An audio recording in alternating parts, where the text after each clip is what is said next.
Bună ziua și bine v-am regăsit la o nouă etalare, de această dată în globul de cristal. Haideți să vedem ce vrea să ne spună globul de cristal. Țineți cont în primul rând că este vorba despre o etalare generală, nu personală și nu vi se poate potrivi tuturor și este o singură variantă de această dată.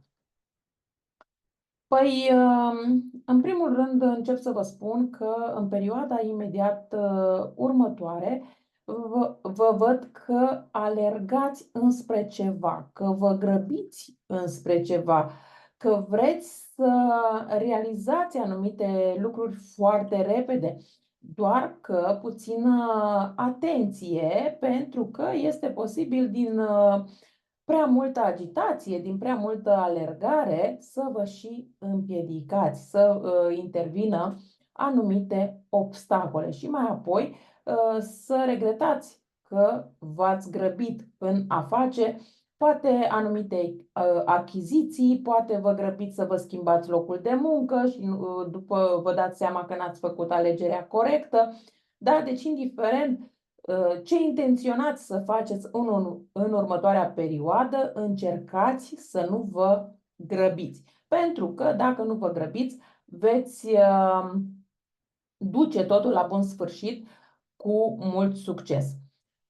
Pe lângă asta, vă văd că în această perioadă sau și în perioada imediat următoare veți sărbători ceva. Poate veți avea un succes la un examen, la un proiect, la o școală, nu știu, fiecare în funcție de ce dorește, dar ideea este că este cu succes și chiar veți sărbători împreună cu persoanele dragi vouă. Pentru cele care sunteți singuri sau singură în următoarea perioadă, mai degrabă peste 5 puncte de acum încolo, poate că în data de 5, veți întâlni o persoană nouă sau chiar dacă persoana dragă este la distanță, vine înspre voi. Aici, deci, indiferent cum ar fi, în următoarea perioadă veți fi în cuplu. Pe lângă asta, un pic de atenție la cât de repede mergeți, pe unde mergeți, pentru că este posibil chiar să vă și împiedicați sau să alunecați pe gheață și să aveți mai apoi de suferit din acest punct de vedere. Pe unii sau unele chiar vă văd că intenționați să mergeți să vă dați cu patinele, schiurile, ceva de acest gen și la fel un pic de atenție pentru că este posibil să vă loviți. Dar în rest văd că lucrurile merg într-o direcție pozitivă. Bun, dar haideți să vedem ce vrea să ne mai spună globul de cristal. Aici persoanele care sunt în trio văd că iau niște hotărâri destul de drastice, mai ales acolo unde cel puțin o persoană are inițiala E sau poate că una dintre cele trei persoane aflate în trio are de-a face cu moneda euro. Da? Deci poate să fie și o astfel de situație sau poate că se află într-o țară cu E, nu știu, poate să fie ceva de acest gen. Dacă încercați cumva să vă legați de persoana respectivă, să știți că nu este o alegere prea bună. Dar, bineînțeles că fiecare își ia și își face alegerile așa cum consideră că este mai bine pentru sine. Mai apoi văd aici niște vești care vin de la voi. Pentru o parte dintre voi, aceste vești vin prin intermediul viselor de la ghizii voștri spirituali, dar pentru altă parte văd aceste vești care vin de la persoanele foarte apropiate de voi. Sunt vești bune, vești cu foarte multă bucurie. Cumva aici mai degrabă aș spune că o anumită dorință vi se îndeplinește. Cred că o parte dintre voi aveți o dorință aparte și posibil să vă gândiți că nu se mai îndeplinește. Uite că tocmai acum se îndeplinește dorința respectivă, mai ales la persoanele cu inițiala L, I și J. Bun. Dar să trecem mai departe să vedem cam ce mai vrea să ne spună globul de cristal.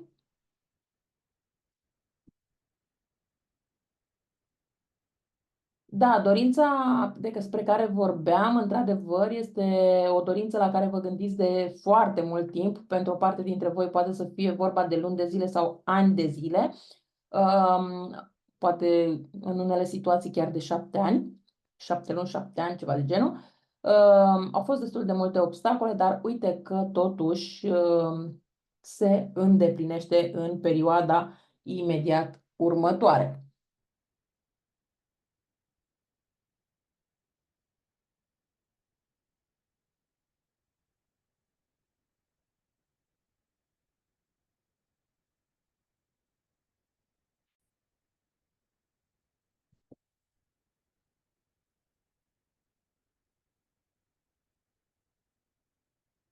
Aici, pentru o parte dintre voi, văd că, nu știu, parcă vă doriți ca o persoană din zodie cornută să ia legătura cu voi sau poate voi sunteți din zodie cornută și poate este vorba de dorința respectivă sau vă gândiți la o persoană cu inițiala F.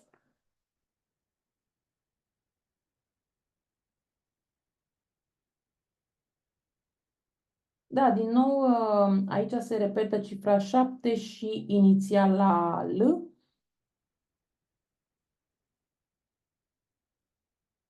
Mai văd o persoană de gen feminin, care poate să fie mai mare decât voi, poate să fie mamă, bunică, nu știu, sau o soră mai mare, care cumva se grăbește să vă dea niște vești, dar cumva niște vești destul de imprevizibile pentru voi. Nu știu, poate să vină la voi să spună, hai repede că trebuie să plecăm la țară. Hai repede că trebuie să plecăm în alt oraș. Hai repede că trebuie să facem repede lucruri nu știu care. Da? Deci poate să fie o astfel de situație. Și cumva pe voi acest lucru vă șochează destul de mult. Pentru că aveați poate alte planuri și cumva vă dă planurile peste cap. Dar haideți să vedem ce altceva mai putem afla. Da, din nou inițiala L. Poate voi sunteți cu inițiala L, poate alte persoane din preajma voastră.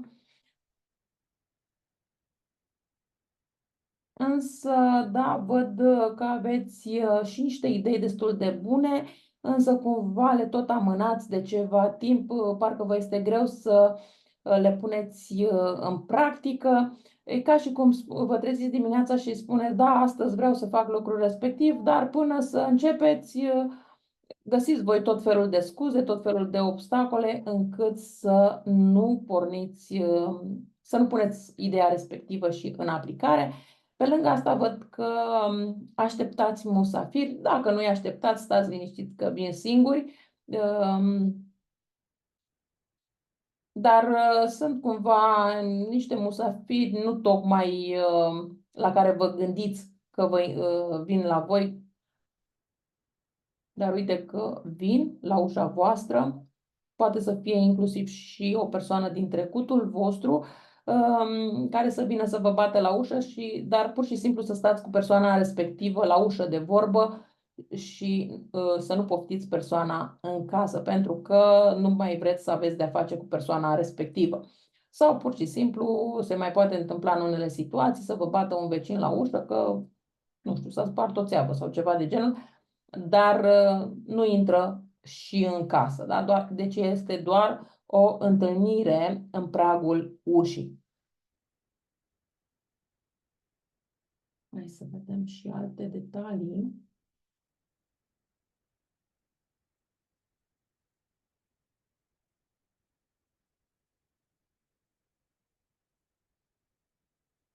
Da, din nou un câștig neașteptat care apare în viața voastră sau poate că o persoană la care poate voi ați visat și nu v-ați gândit că chiar se și poate întâmpla să deveniți prieteni iubiți cu persoana respectivă, dar uite că se realizează și acest lucru.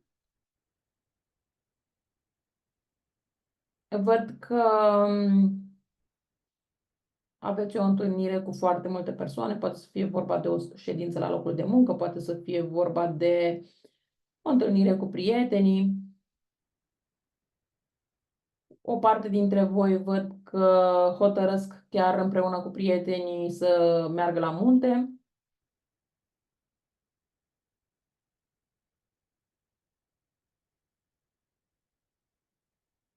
Sau vă gândiți inclusiv să vizitați, nu știu, un muzeu, ceva de genul.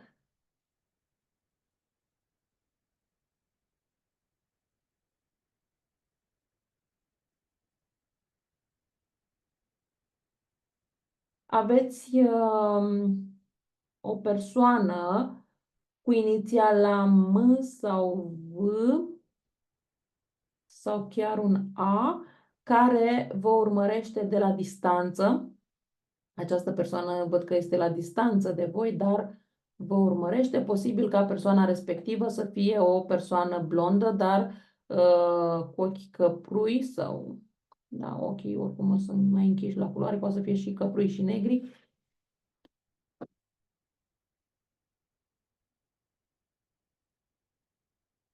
Persoana respectivă poate să aibă inițiala S, dar în același timp să vă dați seama peste 5 puncte poate despre cine este vorba. Poate în momentul în care ascultați acest videoclip nu vă dați seama cine este persoana, dar după 5 puncte să aflați de fapt cine este persoana.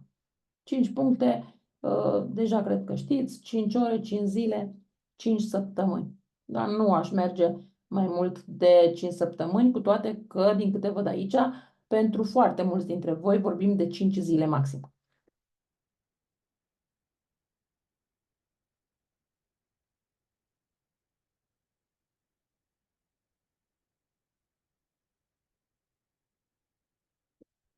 Vedem dacă mai aflăm ceva.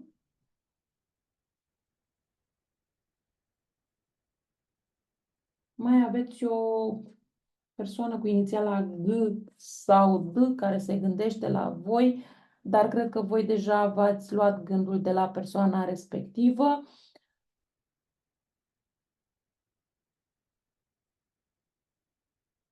Mai văd o persoană din zodia Pești, o persoană căsătorită sau cu intenții de căsătorie și aflați în perioada imediat următoare. Și este posibil ca persoana respectivă să aibă inclusiv inițiala R sau B.